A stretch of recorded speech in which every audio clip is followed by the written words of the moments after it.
Hello class, welcome back बच्चों। लो प्यारे बच्चों, स्टार्ट करते हैं नया लेक्चर। अब हम एक टॉपिक पढ़ रहे थे, purpose and role of SEBI. पढ़ रहे थे ना टॉपिक जिसमें मैंने कल बात करी थी। बेटा सेबी ने आपको लगता है सिर्फ इन्वेस्टर के लिए सब कुछ किया, पर मैंने आपको बताया कैसे कंपनी के लिए कुछ किया। और अगर आज बता दूंगा ब्रोकर के लिए कुछ किया तो आप हैरानी में जाओगे। आपको लग रहा होगा ब्रोकर के लिए क्या किया होगा, उसको तो बल्कि डराया धमकाया ही होगा, पैसे लेके ना भाग जा, यही सब किया होगा आपको लगता है।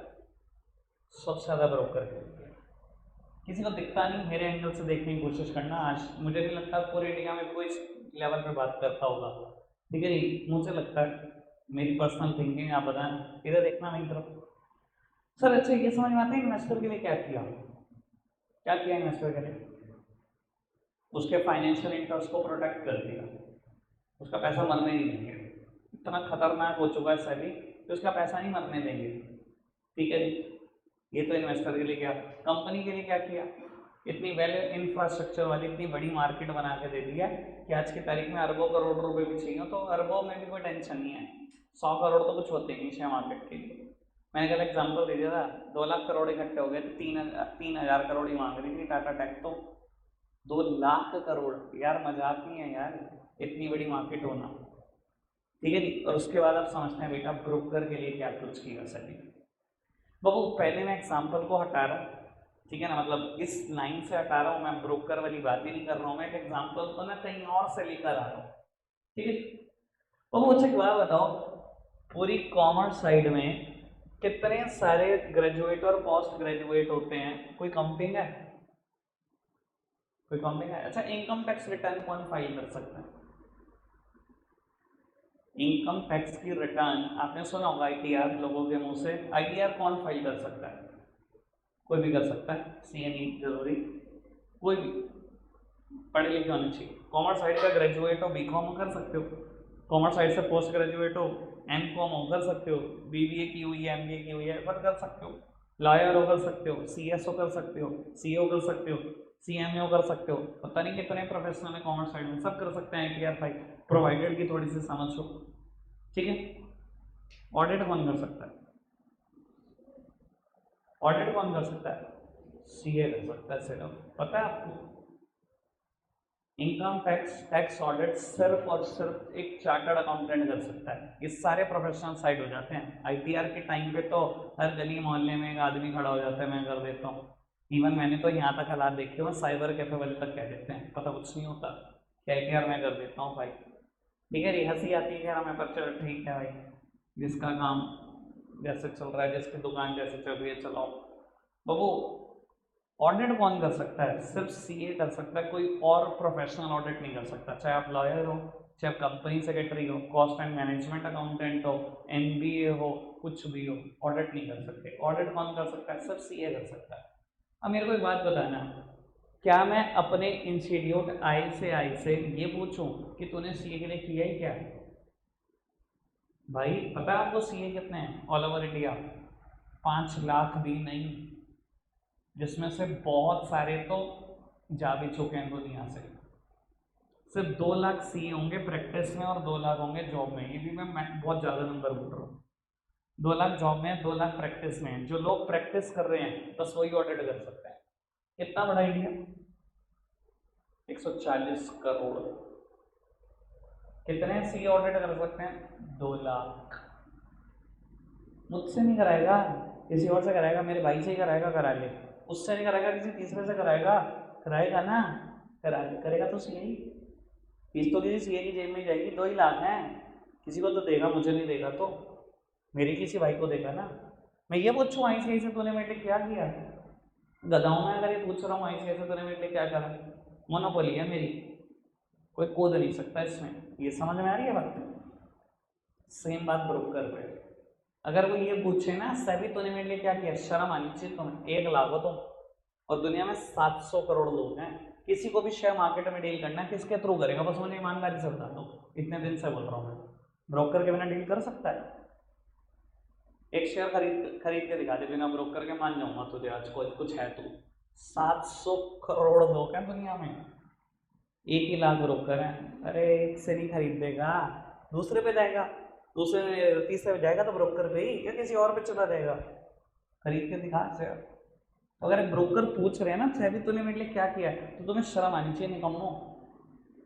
तुम्हारे लिए तो सब कुछ किया, इतनी दुनिया जहान की मार्केट बना के दे दी तुम्हें, सारे लोग तुम्हारे से ही बाय करेंगे शेयर, सारे लोग तुम्हारे से ही सेल करेंगे, हर बार ब्रोकरेज मिलेगी, खरीदने में भी बेचने में भी। कहाँ घबरा रहे हो तुम? तुम्हारे लिए तो रोजी रोटी का इंतजाम किया सभी ने भैया, तुम तो भगवान के बराबर हो। सेम मेरे लिए ऐसा है तो भगवान के बराबर, भगवान का काम है खाना खिलाना, ये हमें खाना खिलवा रहा है। तो ब्रोकर को तो नहीं पूछना चाहिए मेरे लिए क्या किया, मैंने बता दिया क्या किया ब्रोकर के लिए। क्या मैं क्लियर हो अभी तक इस बात को लेकर? मैंने कल कहा था ना, आपने कभी वो एंगल सोचा ही नहीं होगा जो मैं एंगल सोचवाऊंगा आपको, ठीक है ना। ये आर्ट जो टीचिंग की जो आर्ट है ना, किताबों में नहीं सीखी मैंने भी बड़े एक्सपीरियंस, बड़े मत्था बच्चे करके सीखी हुई है।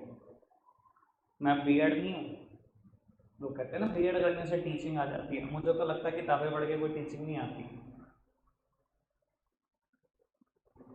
बात समझ में आती है?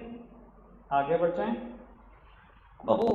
सेबी के ना फंक्शंस हैं अब मेरे कोर्स में, ठीक है जी। 3 तरीके के फंक्शन है, मैं तीनों तरीके के फंक्शन आज ही खत्म करना चाहता हूँ। इसके बाद मेरे पास 2 छोटे छोटे टॉपिक बचेंगे, वो कल का मुद्दा है मेरा, ठीक है जी। और चैप्टर खत्म, ठीक है जी। मैंने बहुत लेक्चर लगाए हैं भैया, बस मैं ही जानता हूँ मैंने कहाँ से कहाँ पहुँचाया तुम्हें, ठीक है जी। मुझे तो लगता है मैंने काफ़ी नॉलेज भी दिया आपको शेयर मार्केट की, ठीक है जी। और बाकी समय के साथ साथ और भी बढ़ेगी। चलो खैर बाबू, सेबी के 3 तरीके के फंक्शन हैं। किसी को भी पेपर बनाना हो इंक्लूडिंग मी, ये टॉपिक पेपर में जरूर आएगा, जरूर। कोई ऐसा केस ही नहीं है जिसमें ये पेपर में नजर ना आए आपको, इतना इंपॉर्टेंट है ये, ठीक है जी। बाबू सेबी के 3 तरीके के फंक्शन मेरे कोर्स में हैं। सबसे पहले फंक्शन है बेटा बाबू रेगुलेटरी फंक्शन, फिर डेवलपमेंट फंक्शन, फिर प्रोटेक्टिव फंक्शन। लिखने में समय बर्बाद नहीं, मैं तो बोल रहा हूँ, आप देख लेना नोट्स में लिखे हुए, ठीक है ना। सबसे पहले लिखे हुए हैं सेबी के रेगुलेटरी फंक्शन, फिर लिखे हुए हैं डेवलपमेंटल फंक्शन, कैसे सेबी डेवलपमेंट सोचता है शेयर मार्केट की, और फिर लिखे हुए हैं प्रोटेक्टिव फंक्शन, कैसे प्रोटेक्ट करता है, कैसे रेगुलेट कर रहा है, कैसे डेवलपमेंट कर रहा है, और कैसे सबको बचा के चल रहा है, ठीक है। तो पेपर में ना ज़्यादातर एक क्वेश्चन आता है, डेवलपमेंट फंक्शन मुझे इतने हाल ही के इंपॉर्टेंट लगते नहीं है, पर हाँ ये दोनों छोड़ के जाने लायक भी नहीं है। कई बार पेपर में क्वेश्चन आता है SEBI is the watchdog of security market, explain, ऐसा आता है case study indirect question. SEBI is the watchdog of security market, explain, 6 marks. क्या लिखोगे बाबू? ऐसे केसेस में ना चुपचाप से 3 फंक्शन उठा के रेगुलेटरी फंक्शन लिख देना और 3 फंक्शन प्रोटेक्टिव लिख देना। इससे पता लग रहा है कि सेबी वर्क हो गया सिक्योरिटी मार्केट का, कैसे चीजों को रेगुलेट कर रहा है, कैसे म्यूचुअल फंड को फंसाया हुआ है, ब्रोकर को फंसाया हुआ है, कंपनी को फंसाया हुआ है, सबको रेगुलेट करता है भाई। आप देखना, पढ़ूंगा जब मैं। और कैसे इन्वेस्टर को बचा रहा है, किस किस को कैसे कैसे बचा रहा है, ये भी आप देखोगे।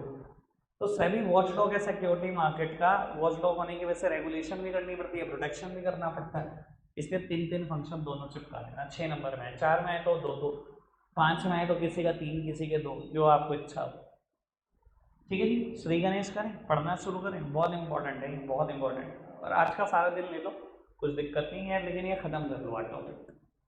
बाबू पहले रेगुलेटरी फंक्शन पढ़ने शुरू करेंगे। पहला रेगुलेटरी फंक्शन पढ़ना फटाफट से, क्या लिखा हुआ है, अरे पढ़ दो फटाफट से, आप हेडिंग बोल दो, बाकी सब मैंने बोलना है। Registration of broker and agents, इधर देखना, मैंने आपको बहुत दिन पहले भी ये बात बताई थी। बाबू सेबी ने एस्टैब्लिश होते ही सबसे पहला काम क्या किया था, मैंने बोला था वेब के अंदर सारे ब्रोकर को रजिस्टर किया था अपने पास, और कहा था मैं यूजर आईडी पासवर्ड दूंगा, उसके थ्रू ही ट्रेड कर पाओगे, उसके बिना ट्रेड नहीं कर पाओगे, ताकि सारे फर्जी ब्रोकर खत्म हो जाए। यही किया था ना सर, फटाफट से बताओ। तो समझ में आता है कैसे ब्रोकर को रेगुलेट कर दिया, कैसे उनकी गिरबान फंसा के रखी हुई है। बाकी सारे तो गायब हो गए, उनकी यूजर आईडी पासवर्ड से कोई ट्रांजेक्शन होगा उनको भी नहीं छोड़ेगा। दिखाई तो दे रहा होगा, गिरबान पूरी दबोच रखी है, छोड़ा नहीं वहां, क्लियर है बात। सेकेंड हेडिंग पढ़ना, notification of rules and regulation. बेटा सेबी ना फ्रॉम टाइम टू टाइम नए नए रूल्स एंड रेगुलेशन नोटिफाई करता रहता है।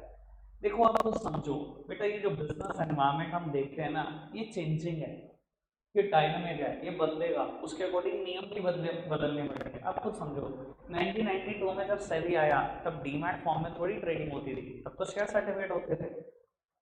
जब डीमैट फॉर्म में ट्रेडिंग होनी शुरू हुई होगी, आपको नहीं पता सेबी ने नए रूल्स जारी किए होंगे, नए रूल्स नोटिफाई किए होंगे।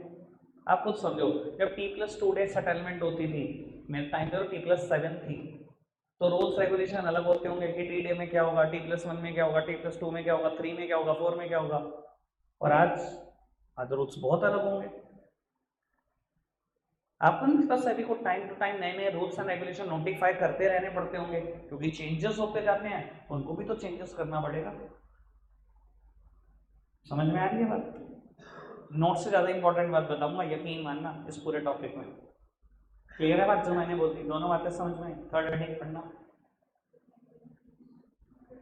लेवाइंग ऑफ फीस। इधर देखना बेटा, कोई भी पर्सन जो स्टॉक एक्सचेंज में इन्वॉल्व है, इधर इशुअर्स और ब्रोकर्स और इन्वेस्टर्स, तीन ही लोग इन्वॉल्व होते हैं।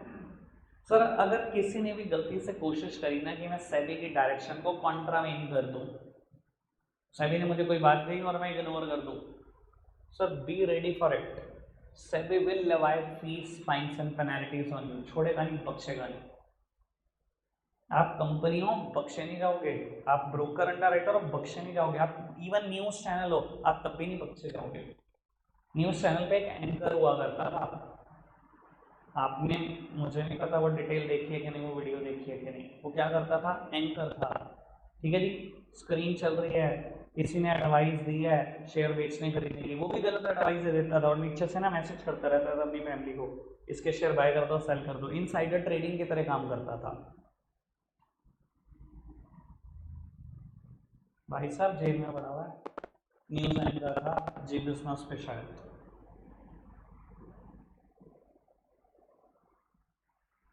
सर अगर आप सोच रहे हो ना मैं सेबी की किसी भी डायरेक्शन को कॉन्ट्रावेन कर सकता हूँ बहुत मजे में, सर बख्शे नहीं जाओगे।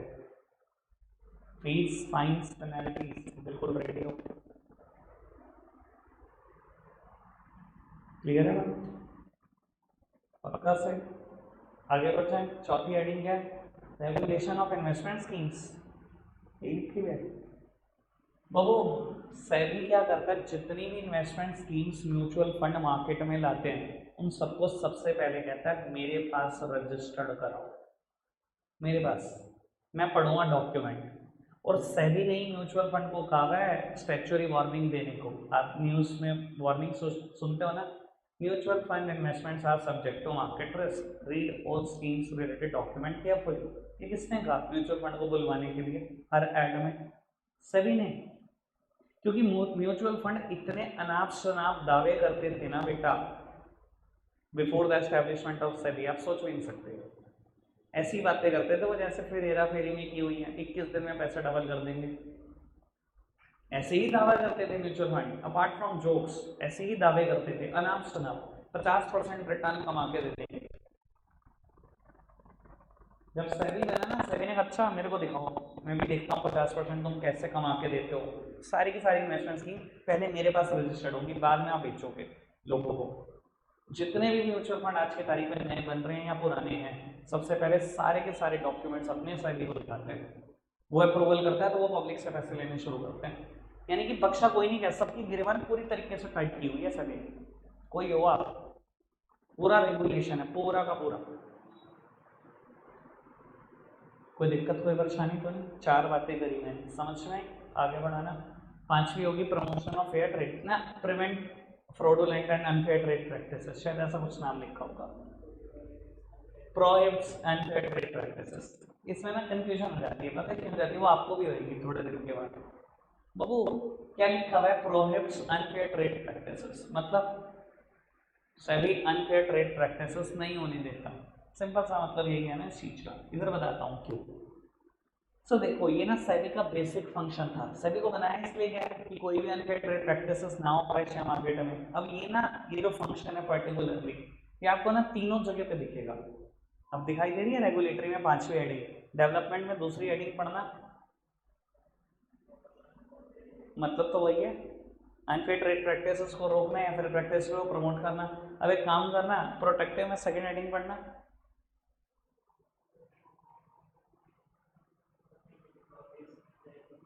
हर जगह पे हेडिंग सेम है ये, बस थोड़ा सा मतलब बदल जाता है और कुछ नहीं। ठीक है जी, यहाँ तो मतलब भी कुछ नहीं लिखा हुआ, सीधे सीधी यही लाइन लिखी हुई है जो हेडिंग है कि सेबी कोई भी अनफेयर ट्रेड प्रैक्टिसेस मार्केट में होने नहीं देता। वो तो पता है, ये तो बेसिक फंक्शन है सेबी का। ठीक है जी, 6 हेडिंग पढ़ना, बहुत काम की। इंस्पेक्शन एंड इंक्वायरीज, ये बड़े काम की हेडिंग है। सामने देखना सर, अगर सेबी को कोई भी डाउट हुआ ना किसी भी पर्सन के जो शेयर मार्केट में इन्वॉल्व है, सेबी पूरा का पूरा मैटर सामने ला सकता है, इंस्पेक्शन कर सकता है, कैसी भी इंक्वायरी बिठा सकता है, इवन सम्मन तक भेज सकता है, या जाओ मेरे पास रिपोर्ट करो, मैं आपसे कुछ जानकारी चाहता हूँ। सम्मन भेज के बुला भी सकता है, कोई भी इंस्पेक्शन कर सकता है, उसके घर में, उसके ऑफिस में, कुछ भी कर सकता है, कोई भी इंक्वायरी बिठा सकता है, कोई फर्क नहीं पड़ता सेबी को। और आपको बता देता हूँ, एक बार ना स्टॉक एक्सचेंज के एक बड़े फेमस ब्रोकर पे भी सेबी को डाउट हुआ था, और बाद में सेबी ने क्या किया था बेटा, सरप्राइज चेक कराया था, सरप्राइज, और बेटा पकड़ा गया था उसमें। मैं आपको आइडिया दे देता हूँ थोड़ा सा ताकि आपको क्लियर है। हर्षद मेहता स्कैम तो शायद सबने सुन लिया, वो क्योंकि पब्लिक के सामने भी है, स्कैम 1992 पूरी वेब सीरीज भी है। एक और भी फ्रॉड है शेयर मार्केट में, 2-4 है। एक फ्रॉड है केतन पारिक ने किया था। वो क्या था बेटा, स्टॉक एक्सचेंज का एक ब्रोकर ही था। ठीक है जी बाबू, स्टॉक की बातें तो मैं स्टॉक एक्सचेंज के बारे में तो भी मेरा एक टॉपिक कल का रहता है, वहाँ पे मैंने बताया भैया वो ब्रोकर्स का भी ना चेयरमैन था, लीडर था। ठीक है, कोई स्टॉक एक्सचेंज का चेयरमैन था वो। उसने क्या करा बेटा, थोड़ा सा ना लूप होल ढूंढ लिया सिस्टम में।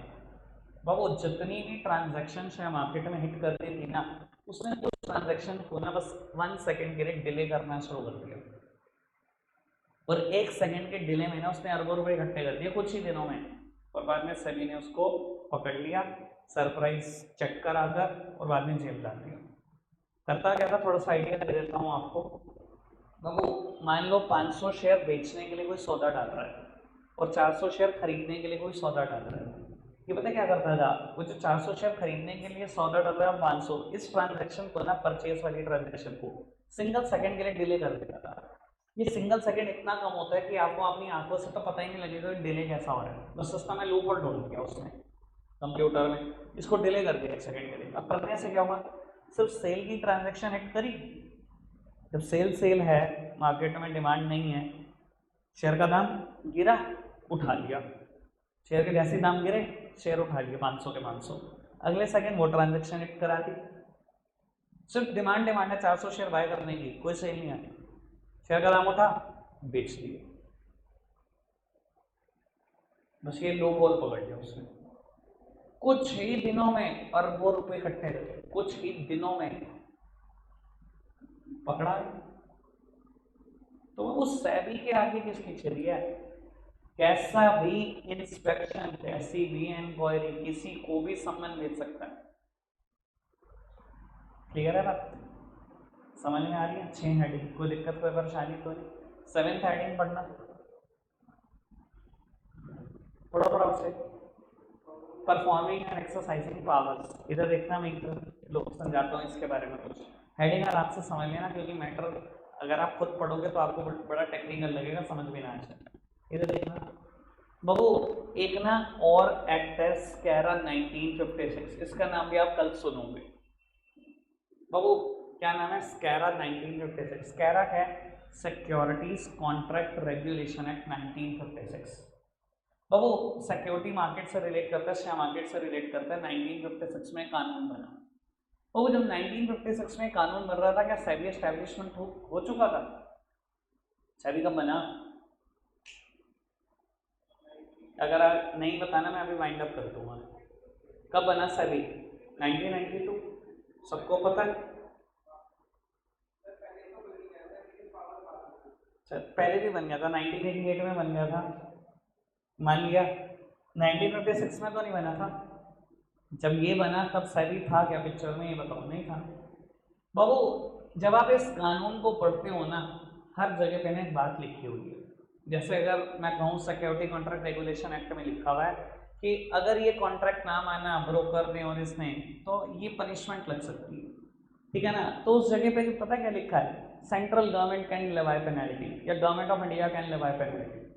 यानी कि स्कैरा एक्ट जब आप पढ़ते हो ना, जगह जगह पावर किसको दी हुई है, गवर्नमेंट ऑफ इंडिया को पावर दी गई है कि गवर्नमेंट ऑफ इंडिया डिसाइड करेगी इस चीज की पनिशमेंट क्या होगी, सेंट्रल गवर्नमेंट डिसाइड करेगी इस चीज की पनिशमेंट क्या होगी। यानी कि स्कैरा एक्ट ने अपनी सारी की सारी पावर डेलीगेट की हुई है सेंट्रल गवर्नमेंट को।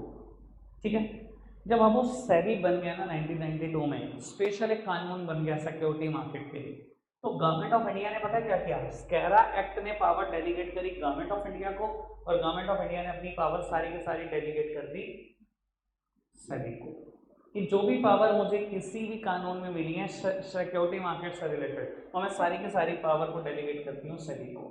लिखा हुआ है परफॉर्मिंग एंड एक्सरसाइजिंग पावर, यानी कि आज की तारीख में सेबी वो सारी की सारी पावर परफॉर्म कर सकता है, एक्सरसाइज कर सकता है, जो कभी गवर्नमेंट ऑफ इंडिया की थी।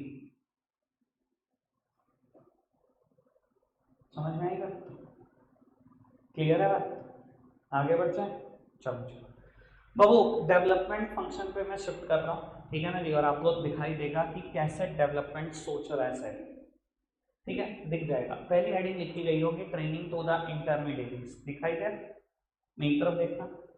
बाबू आपको पता है ब्रोकर कैसे बनते हैं? मैंने भी एक ही बात बोली हुई है, 1 करोड़ रुपए सिक्योरिटी अमाउंट, बस यही बोला है ना, और तो कुछ नहीं बताया, तो बता देता हूँ।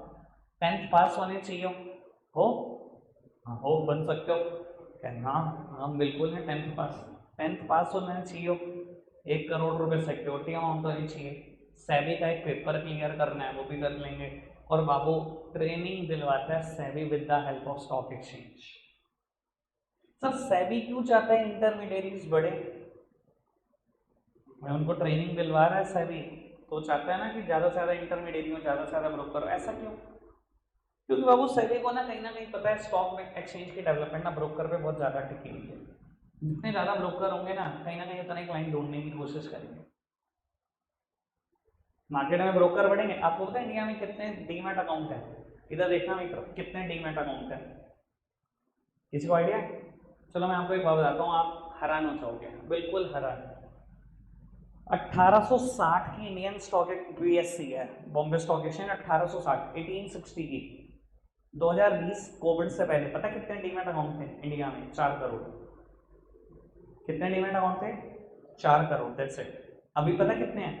8 करोड़। यानी कि जो पिछले 100 साल से भी ज्यादा में हुआ, जो पिछले 150 साल में हुआ, वो बेटा इस 4 साल में हुआ है।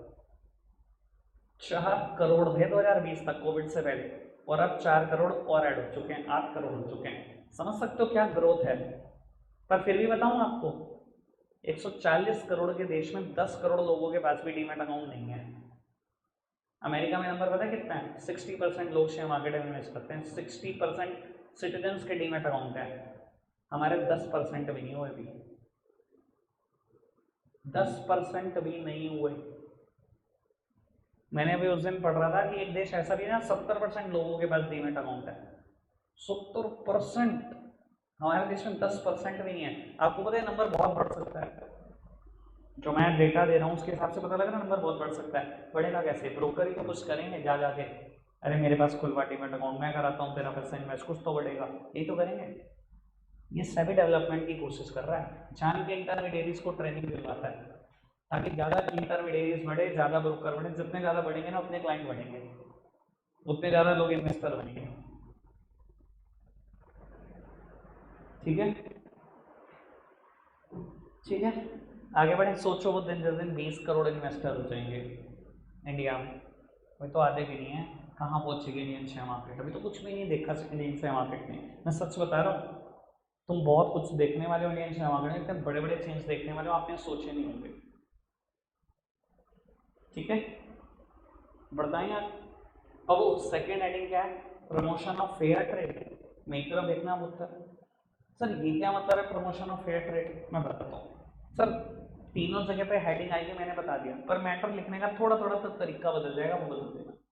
बाबू सेबी ने पता है क्या किया? अंडर राइटिंग ऑफ शेयर्स किसी टाइम पर कंपलसरी था।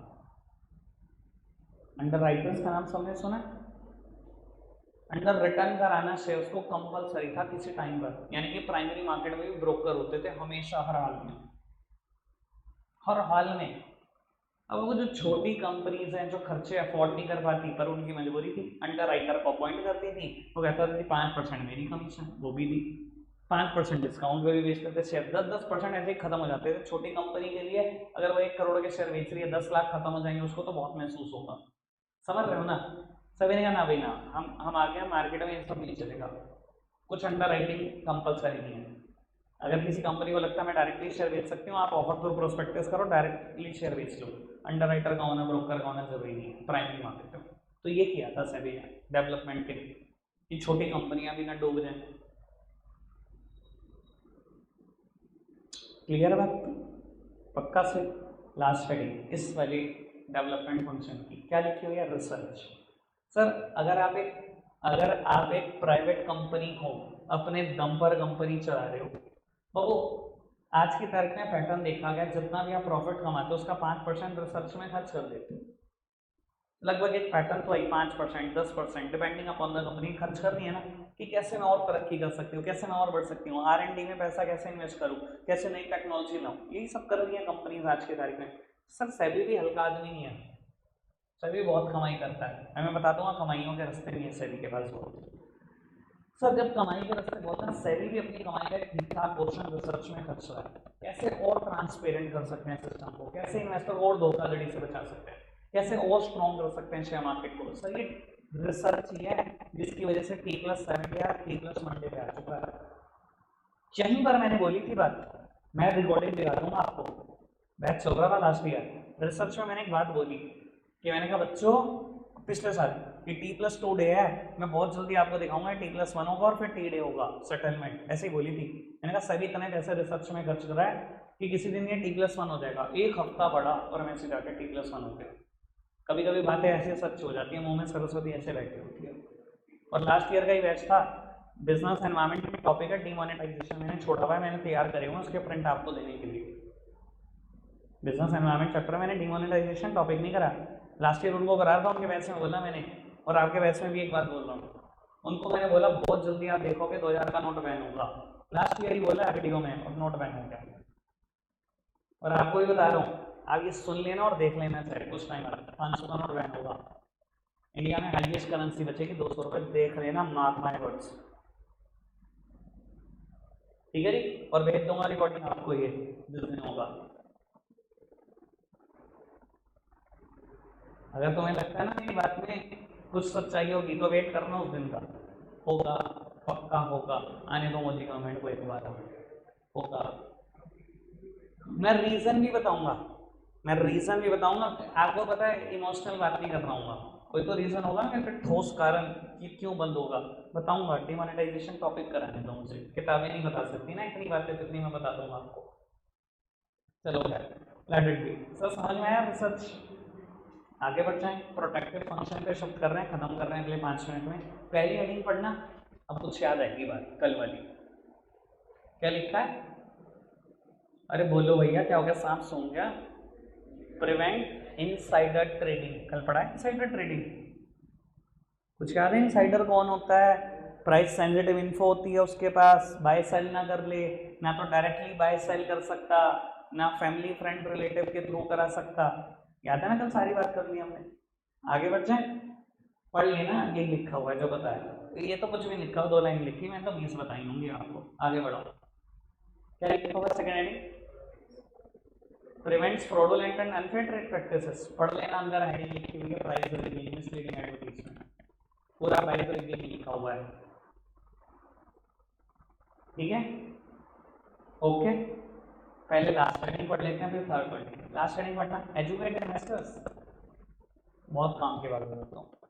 तो लिखा हुआ है एजुकेट इन्वेस्टर। सेबी ना बेटा एड कैंपेन चला चला कर आपको एजुकेट करता रहता है, इन्वेस्टर्स को प्रोटेक्ट करता है, बचाता है, कहीं फंस ना जाओ, किसी के जालसाजी में ना फंस जाओ। कैसे बचाता है थोड़ा सा मैं आइडिया दे देता हूँ, मेरी तरफ देखते रहना प्यारे बच्चों। सर एक ना मैंने मतलब काफ़ी टाइम ऐड देखा है, लगातार लगभग 6 महीने ऐड देखा है टीवी पर, ठीक है ना, और मैं वो ऐड आपसे शेयर कर देता हूँ तो आपको आइडिया लग जाएगा कि सेबी कैसे ऐड कैंपेन चलाकर एजुकेट करता है इन्वेस्टर। एक ना ऐड आता था जी बिजनेस और CNBC आवाज पर, क्योंकि यही दोनों बिजनेस न्यूज चैनल सबसे ज़्यादा चलते हैं इंडिया में, तो इसी पे ऐड देने का फायदा था सेबी को। एक ऐड आता था, पता क्या होता था, दिखाते हैं कि फ्लाइट लैंड करी, ठीक है, और एग्जिट पे ना दो तरफ ना सिक्योरिटी गार्ड वॉचमैन खड़े हुए हैं, ठीक है, जो चेकिंग कर रहे हैं और एग्जिट दे रहे हैं लोगों को, ठीक है जी। वो उसमें दिखाते हैं कि ना एक लाइन ना काफ़ी बड़ी हो चुकी है, ठीक है, दो तरफ खड़े थे सिक्योरिटी गार्ड, इस तरफ ना लाइन काफ़ी छोटी है, तो होता पता है क्या बेटा, 3-4 आदमी फटाफट से आके इस लाइन में लग जाते हैं। एक आदमी जो इस लाइन में खड़ा होता है तो उस लाइन में इनके देखा दिखाई ना, अच्छा ये छोटी लाइन में लग गए, उठ कर ना फटाफट से इनके पीछे पीछे इस लाइन में आ जाता है, ठीक है। इतने में वो सिक्योरिटी गार्ड, वो वॉचमैन उस लाइन से हट जाता है, मतलब कुछ काम करने चला जाता है, दिखाते हैं, और वो ये वाला सिक्योरिटी गार्ड चेकिंग कर रहा होता है। अब ये लाइन बड़ी छोटी रह जाती है, वो 3-4 लोग फटाफट से भाग भाग के इसके पीछे आ जाते हैं, और वो एक आदमी जो इनके चक्रों में इस लाइन में आया था, वो फटाफट से इनके पीछे पीछे इस लाइन में आ जाता है। इतने में दिखाते हैं कि वो सिक्योरिटी गार्ड क्या करता है, लाइन चेंज कर देता है, इस वाली लाइन में चेकिंग शुरू कर देता है। वो 3 आदमी फिर इस लाइन में भागते हुए आते हैं, एक आदमी फिर उसके पीछे पीछे भागते हैं। इसके बाद लिखी आती है स्टैच्यूरी वार्निंग। शेयर मार्केट में ना बेटा किसी की देखा दिखाई इन्वेस्ट ना करें, अगर आपको समझ है तभी इन्वेस्ट करें, और ये सेबी वार्निंग देता है। समझ में आ गई होगी आपको शायद पूरी कहानी, मैंने तो पूरा ऐड ऐसे बता दिया आपको जैसे मैंने देखा था, ठीक है ना। और वो राय देने वाले आपको पता है ना, हिंदुस्तान ज्ञानियों पंडितों का देश है, सबके पास राय है, बहुत सारी हैं, और कंसल्टेंसी तो जिससे जितनी मर्जी ले लो, सब फ्री है, मुफ्त है, ज्ञानियों का देश है ये, ठीक है। ऐसे ऐसे लोग ज्ञान फैल के जाते हैं, आप बस क्या बोलता हूँ मैं, ठीक है ना जी। मेरे ऑफिस में आते हैं बड़े सारे लोग, मनीष जी आज आईटीसी का शेयर उठा लो, मैंने कहा जी क्यों, मेरा दिल कह रहा है बड़े, दिल पे इन्वेस्टमेंट, हिंदुस्तान में लोगों का भी तो ये है, दिल कह रहा है, दिल पे इन्वेस्टमेंट करते हैं, ये कोई लॉजिक नहीं है, दिल दिल कहना चाहिए बस, क्या बोल रहे हो यार, चलो क्या मुद्दा नहीं है हमारा। थर्ड हेडिंग बताना क्या लिखी हुई है, प्रमोट्स फेयर प्रैक्टिसेस। मेरी तरफ देखना और वाइंड अप कर देते हैं पापा, आज का टारगेट था सारे फंक्शन कराना, हो जाएंगे उसके बाद, और वो सिर्फ एक लास्ट लेक्चर बचता है कल का, मैंने एक दिन सुनना है, मैं बता रहा हूँ, मैं परसों बिठाऊंगा आपको, परसों मुझे सुनने हैं 2-3 टॉपिक, उसके बाद ही केस स्टडी शुरू हो सकती है इस चैप्टर की, ठीक है ना, क्योंकि मैं बहुत दिन से लगा हुआ हूँ, मैं तो इंतजार कर रहा हूँ कि ये चैप्टर खत्म हो जाए बस, क्योंकि 10-15 लेक्चर ले जाता है, इरिटेशन शुरू हो जाती है टाइम के बाद, तो पढ़ाते पढ़ाते इस चैप्टर को। अब वो कहते हैं प्रमोट्स फेयर प्रैक्टिसेस, अब यहाँ कौन सी फेयर प्रैक्टिसेस की बात चल रही है, हर जगह पे ये हेडिंग है, किसी जगह पे नाम है कि प्रोहिबिट्स अनफेयर ट्रेड प्रैक्टिसेस, किसी जगह पे प्रमोशन ऑफ फेयर ट्रेड, किसी जगह पे प्रमोट फेयर ट्रेड। अब वो यहाँ पर इस हेडिंग का मतलब क्या है, तो मैं क्लियर करता हूँ बेटा क्या मतलब है। बाबू सेबी ना कुछ ना डिबेंचर होल्डर के लिए भी काम करता है, या ना उसके एंगल से बात लिखी गई, मैं समझाने की कोशिश कर देता हूँ आपको क्या है।